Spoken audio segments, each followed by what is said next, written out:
Well, it is the weekend, and when the weekend comes, you know what happens. So does Michael Snyder.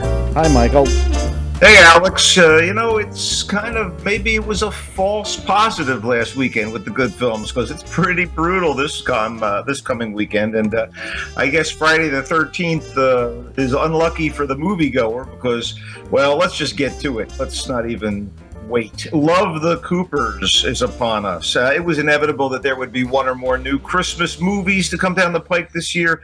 Love the Coopers stars Diane Keaton and John Goodman as the squabbling matriarch and patriarch of a well-off suburban Pittsburgh clan coming together for the holiday. And it's actually the first of a few Christmas movies, including at least one entry in the subgenre of horror Christmas movies, Krampus, which is about the traditional demonic doppelganger of old Saint Nick. And I kind of wouldn't have minded if Krampus had shown up at the Cooper's place and slaughtered everyone about halfway through this film. Anyway, the cast is top-loaded with appealing actors, including Marissa Tomei as the Keaton character's troubled sister, Ed Helms as the well-meaning screw-up son, Olivia Wilde as the free-spirited but balky daughter, Amanda Seyfried as a sweet and bruised local waitress who is fond of Alan Arkin's feisty, wise grandpa character.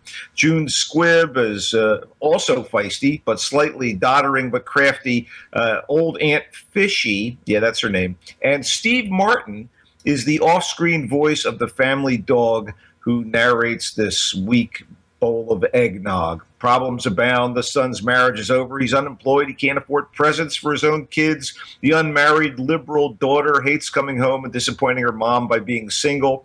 So she gets hammered at an airport bar and picks up a young Republican soldier on his way overseas. She wants to have him pretend he's her boyfriend at dinner. There's at least one dinner table fart joke. You know, you kind of know that's going to happen. This is disappointing stuff. And kind of seems like Diane Keaton only does holiday movies now. Christmas movies, Thanksgiving movies, Arbor Day movies. I think she should take a holiday from them. I will say honestly, if they held the camera on Olivia Wilde's face for an hour and a half, I would have been fine with that. But that's not what director Jesse Nelson does. Nah, I'll pass. The 33 is based on the true story of the 2010 collapse of a Chilean gold and copper mine and the rescue of the 33 miners who were trapped underground for, are you ready, 69 days. This mining accident was harrowing and riveting news, and it captured the imagination of the world, and somehow this earnest and detailed reenactment of the event is short on emotional involvement, even as we follow the fate of the miners and the family members left helpless on the surface. It just seems kind of by the book. And the casting's kind of weird.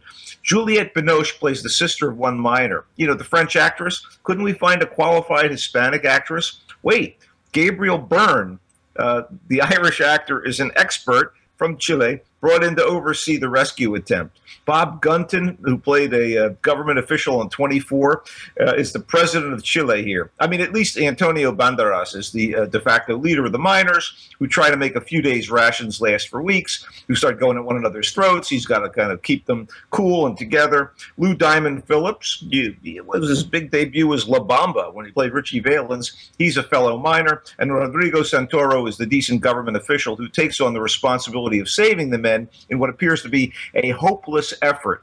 One more thing. Oscar Nunez of The Office plays a miner with a wife and mistress fighting over who can wait by the mine and pray for his safe return. None of this actually engages the viewer, I think. Mexican director named Patricia Regan does the best she can. They obviously spared little expense to reproduce what happened, but the 33 still kind of left me cold. Speaking of being left cold, By the Sea, written, directed, and starring Angelina Jolie as Angelina Jolie Pitt now. She's decided to take on her husband Brad Pitt's last name, and Brad Pitt co-stars with her. They play a wife and a husband in a drama about an American writer who's suffering from writer's block and his emotionally crippled wife who travel to a seaside resort in 1970s France as their marriage is in crisis. And I know she was probably trying to pay homage to the French New Wave, where virtually nothing happens on screen. You know, maybe a little touch of Eric Romer, a little bit of, some of those classic the still and beautiful moments by the sea and what have you. But, you know, this is like Mr. and Mrs. Smith take the world's dullest vacation. They meet up with a French couple played by Melville Poupeau and Mélanie Laurent, and, you know, nobody cares. I sure didn't. It was a slog. Very, very disappointing. The best film opening this weekend that I've seen and recommend is a movie called James White, kind of a bland, you know, who cares title, but it's really well-made film about a guy in his 20s who is basically having all kinds of economic problems. He can't hold on to a job. He's sort of miserable in New York, and he finds out that his mom is battling a serious illness. She's dealing with cancer. Played by Cynthia Nixon. She's just, it's a great performance by her. Christopher Abbott plays James, the guy, and he is backed into a corner and has to react one way or another to make things happen. And it's, you know, great personality profile and a great portrait of families in crisis that actually had emotional weight. I think that James White is worth seeking out, but it also will work well on video, and thus maybe that's the way to go. Do you have anything in the realm of television, Mr. Bennett? Nothing at all. What are you watching? Nothing? Nada? I'm watching, Supergirl and those things. But it's interesting that that's resonating for people. I thought it was kind of cute, kind of cool. There are a few other things opening this weekend that they didn't give me access to for whatever purpose. The one thing that jumps out at me that I'm kind of curious about is a film that is called Man Up, and it stars Lake Bell and Simon Pegg. And it's a romantic comedy of some sort, but they never gave us access to it. I would like to seek it out, but I think it's getting a pretty good buzz. Other than that, I guess we're going to have to hold off and see if anything better comes down the pike. And in the meantime, don't walk under any ladders today. Avoid black cats. You know the... Well, it's not the 13th when a lot of these people are listening to this. Anyway, quickly, where can they find you?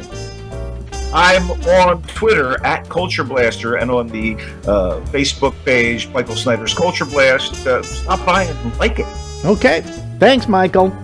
You bet. And there's more GABNet coming right up.